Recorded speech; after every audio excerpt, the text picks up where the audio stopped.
All right, what's up, everybody? We are going to be doing the correct picks for UFC 322.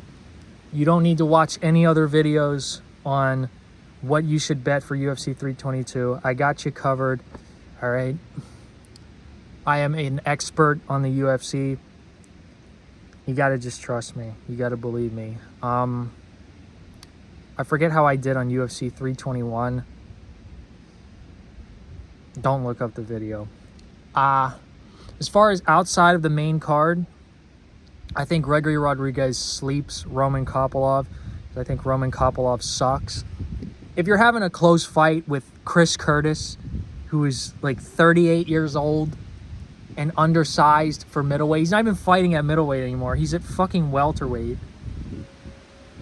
If you're having a fight with Chris Curtis that's coming down to the wire where you head kicked him at the last second and it was like a kind of a bad stoppage, I'm not picking you over Gregory Rodriguez. Gregory Rodriguez is like a fucking human mutant that's just going to walk across the octagon and just knock this dude's head off.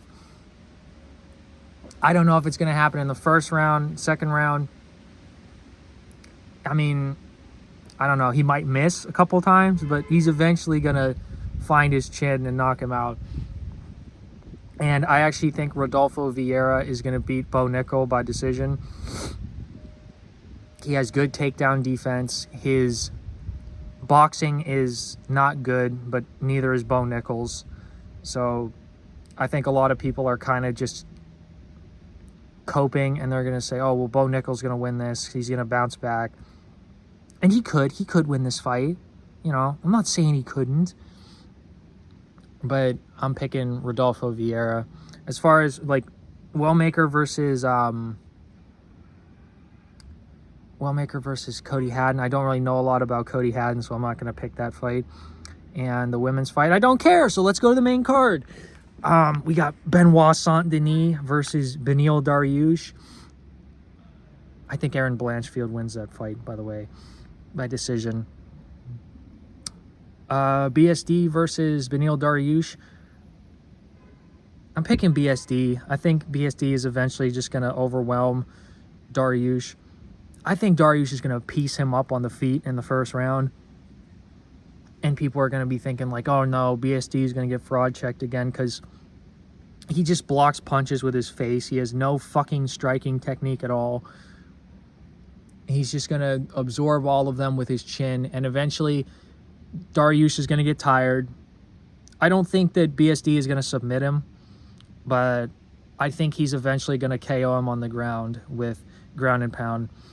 BSD is younger. He's on a roll. He's on a 2-fight win streak. He's got some momentum going into this fight. And Dariush got dropped by Renato Moicano, who doesn't get... Renato Moicano doesn't drop anybody. All right? The only reason that Dariush won that fight was because Moicano got tired. But I still think Dariush is one of the legends of this division. Like, he's been ranked for 30 fucking years. So if BSD can't beat him, might be time to pack it up, buddy. Might be time to fucking go on the oil rig. So Benoit Saint-Denis, I think he wins this fight by knockout. Next up, we got Carlos Prates versus Leon Edwards. Man, I got Carlos Prates by first round KO. I think Leon Edwards does not throw enough volume to keep Carlos Prates away from him. He does not have any power in his hands. I think Carlos Prates' striking is just better. And if he touches you, you just fucking die. I don't think Leon Edwards has any idea the kind of danger that he's in based on a lot of the interviews that he's doing right now. I seriously, there's an aura of like real dread going into this fight for Leon Edwards. I seriously think that he's going to get backed up against the fence. What he's doing isn't going to work. Carlos Prates is going to start moving downhill because like when he starts landing and he starts pressuring you and he starts moving towards you, he is fucking just so scary. And Carlos Prates seems very confident. He has a lot of aura going into this fight. So You can just smell like a first round knockout. Yeah, got Carlos Prates by KO. Maybe second round. I don't know. But I do think it's going to be a finish. What's the next one? Sean Brady versus Michael Morales. I've gone back and forth on this. I'm going to pick Sean Brady by decision. I've seen Michael Morales get taken down by guys that are not the best grapplers, not the best wrestlers. I've seen Michael Morales, like even Gilbert Burns took him down when Gilbert Burns was rocked. I mean, obviously Michael Morales got back to his feet, but you're probably not going to get back to your feet with Sean Brady. Sean Brady is a very good grappler.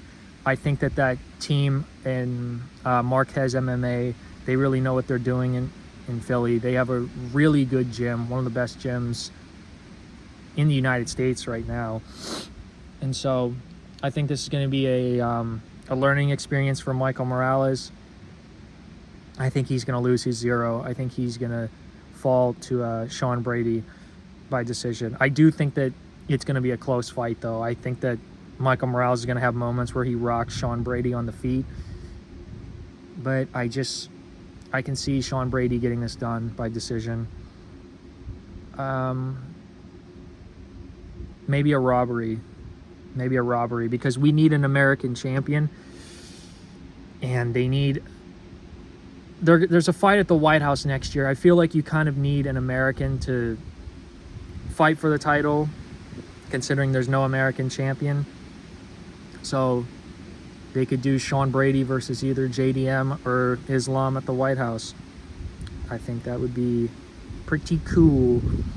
The women's fight, I'm just going to say Shevchenko. I haven't really looked into it too much. I do think that Shevchenko is good. I think people are kind of discounting her. And they're saying like, oh, well, Zhang has more skills. She's at a lower weight class. Shevchenko has had really close fights with girls at her weight class. Like, I mean, Fiora was a decent bit bigger than her, and she had really good striking. I think that Shevchenko's ground game is very good. I think her striking is good. I think she's going to be patient. I could see a finish, honestly. I got Shevchenko by sub. And the main event, we got JDM. Fucking JDM versus Islam. I got JDM by decision. I don't know if he's gonna... I don't know, because I picked him by decision. I feel like he might get a knockout. It seems like everybody's picking JDM, but he's like a plus 200 underdog. It feels really weird right now in terms of the betting side of things, because I feel like JDM should not be plus 200. I feel like he's a different style than what Islam has fought. Islam likes to stay back. He likes to, he likes to keep you at range. He doesn't throw a lot. He barely throws any leg kicks. He likes to keep the distance, and that works if you're fighting like kind of smaller guys like a Volkanovski or a Dustin Poirier, who is really kind of past his prime. JDM he's up a weight class. He's going to be bigger, and JDM is actually going to pressure him on the feet. I do think he's going to get taken down by Islam, but he's going to be hard to sub. He's going to be hard to submit. His grappling is good on the ground. His scrambles are good. His takedown defense is good. And so I think in the beginning of this fight, it's going to look like an Islam kind of fight. And I think JDM is going to come back in the last 2 rounds. I don't know if he's going to finish him, but I think JDM wins rounds 4 and 5, and then I think he gets a 48-47 decision. So those are my picks. What are yours? What are your picks? Who do you think is going to win? Do you disagree? Do you agree? Let me know, but I'm very excited for this card. I think this is going to be a really good card, in all honesty. So yeah. Take care.